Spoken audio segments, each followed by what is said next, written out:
Prepare for this week to be extremely volatile, and not just because of the stocks in our stock market. With a looming Fed decision on the horizon, things could fluctuate at a moment's notice, and we want to prepare you for all that's in it. In this video, we're going to go over some of the stocks at 52-week low, how the markets did last week, and the upcoming Fed decision and what that could mean for the future of the U.S. economy, and a lot of people believe for your stock portfolio. The market today is rebounding after fully tanking last week. So how does that affect our ETF investors? It doesn't affect them at all. We want you to keep dollar cost averaging into low cost index funds and ETFs. Do not try to time the market. Now, for our individual stock investors, we're going to look at a handful of stocks today that were beaten up last week and see if there could be any new opportunity. We're also going to share with you what we believe the fair value of the market is right now and what you need to watch out for the week ahead. Mo, Google and Enphase, they absolutely plummeted this week. Go over what Enphase did day by day. So this is the last 8 days. Minus 6.5%, minus 14.5%, minus 2.6%, minus 1.5%, minus 0.5%, plus 2%. Minus 14.6%, and today they're down 6%. Now remember, guys, volatility and risk are different things. I've talked about that in the past, but this is a lot of volatility for Enphase. And starting when that first day when they were down 4.1%, that was not earnings. Earnings didn't happen until Thursday or Friday, right? Exactly, Thursday.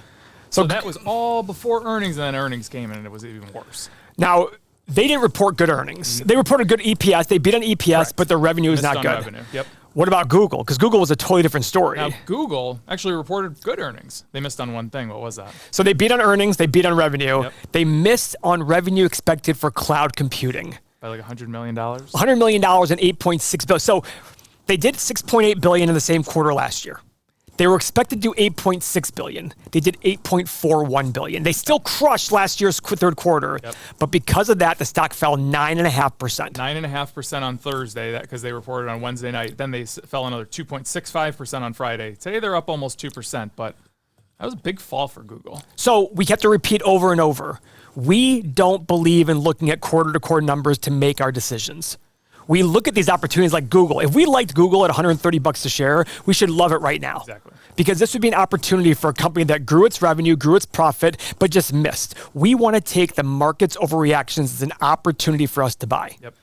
So it brings us to our next thing, the 52-week lows. This is a great place to go to find companies that might be hitting numbers that make sense. Just because a company's at a 52-week low doesn't mean it's a good buying opportunity. But when you see things like 3M, UPS, and Home Depot hitting 52-week lows, you got to at least take a look at it. Also, one more to throw in there, PayPal. Yeah. Oh, yeah, and PayPal. Yeah. PayPal's been hitting a lot of lows, and it's funny. When it was $310 a share, you couldn't find any negative news on PayPal. Why? Because news follows a stock price. Now at 51, 52, 53 a share, what's it at right now? It's about $50 a share right now.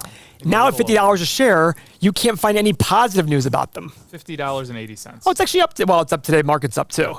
So you can't find positive. Oh, it's dead. It's not going to grow. I literally had somebody on Twitter tell me 2 weeks ago that PayPal is a non-growing business. It's actually declining. And I'm like, you're joking, right?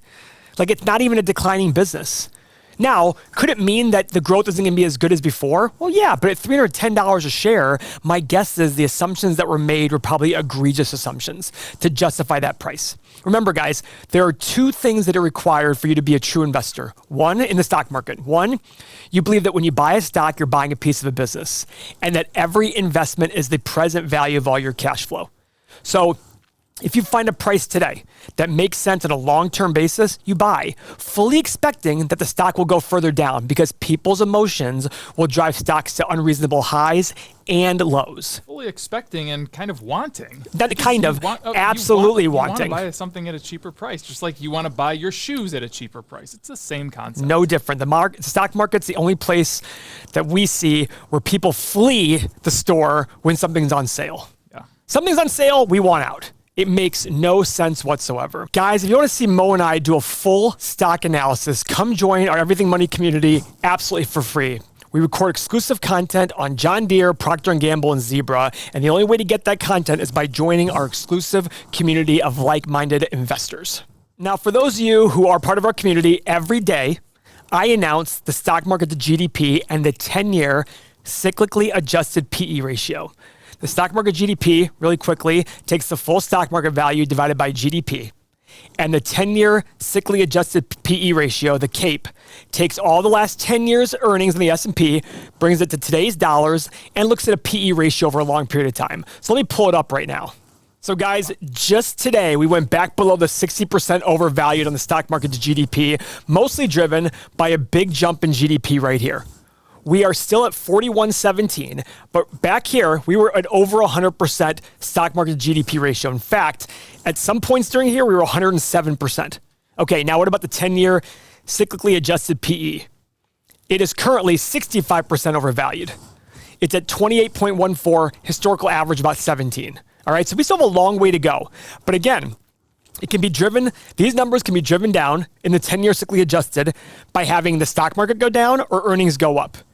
For our stock market GDP goes up or S&P value goes down, that will also drive down this overvaluation. So we're still in very high levels of overvaluation, and a lot of people are going to argue with me about why this metric doesn't work anymore. I've heard it 1,000 times. Keep it to yourself, because even the 10-year PE ratio is even more overvalued than this one. And that's what really matters is earnings. So guys, overall last week, all three major indices, NASDAQ, S&P, and Dow were down. The NASDAQ was down 2.6%. S&P was down about 2.5%. The Dow was down almost 3% last week. Again, that's why it's driving those overvaluation numbers down. So that's a big positive piece of news when stocks go down in price. Paul, let's look real quick. So we ran through Enphase and Google last week in a couple of videos. I'm going to pull them up here on Stock Analyzer, and let's just go over them one more time to see what we have. What do you think about these numbers here? Revenue growth of 6, 9, and 12% for Google. Yeah, seems reasonable. Yep. 20, 23, 26 for profit margin. Seems reasonable. Yeah. And I gave them a premium over here on the high side, 23. I mean, arguably that PE could be higher, don't you think? Because it's Google. Yeah, I mean, that's the hard part about whenever you do stock analyzers. What earnings multiple do you apply to it at the very end of our analysis? 17, 20, 23. I could see somebody making an argument for 18, 21, and 24. Absolutely. I don't. It's just about what somebody wants to get out of Google. Right. And then I put in my returns 10, 12, and 14%. Can you scroll down just a little bit? Oh, yeah. And I love the fact that you did 10 as your low number, because I think those low numbers are very low. Yeah. So here we go. $90 on the low end, 167 on the high, 124 where it's at today. Almost to the cent. So it's funny, like we said earlier in the video, if you love Google at 130, you should love it at 124. Absolutely. And I think somebody could justify Google at these prices. I think so too. The question is, what price is reasonable for you as an investor? Yep. All right, what's the other one? Let's look at Enphase here. Now, Enphase is a little bit more challenging because it's more of a growth company. Yeah. It has a lot more potential to grow. So I did 15, 25, and 35%. That's a hard thing to do for 10 years, but it is. Sounds good. Yeah, I mean, but if solar really takes off the way that people are saying. Yeah, it's only going to get better as time goes on. So profit margins, I did 15, 20, and 25%. Free cash flow is a little bit higher. Ooh, I like that. Yeah, so I went 20, 30, and 40%. Okay. 16, 20, and 24. I was kind of shooting in the dark here with PE. Okay. 15, 20, and 25% for my return, desired return. Here you go. I mean, wow. You got a lot of green on here. Wow. If you believe the numbers that I put in. So to me, if I'm interested in Enphase, I just got to do more research on the company and make sure I understand what the company is doing and what their path to more growth is. Yeah, absolutely. That's very key here. Yep. Any other stocks to look at? No, those are the big two. All right, guys, later this week, we're going to cover earnings for Palantir, Apple, PayPal, and AMD, as well as the Fed rate hike on Wednesday. Next week, we'll be in New York to have a sit-down interview with Guy Spear to talk about his amazing book, The Education of a Value Investor. This is an interview we've been trying to get for a while. We finally got it, and he was kind enough to sit down with us. It's going to be wonderful. Guys, I want you all to remember one thing. Every investment is the present value of all future cash flows, no matter what the investment is, stocks, real estate, bonds, whatever it is. Once you understand that, you're going to be on your way to becoming a great investor. Peace out. We'll see you tomorrow afternoon as we look at AMD earnings and what's going on in the market.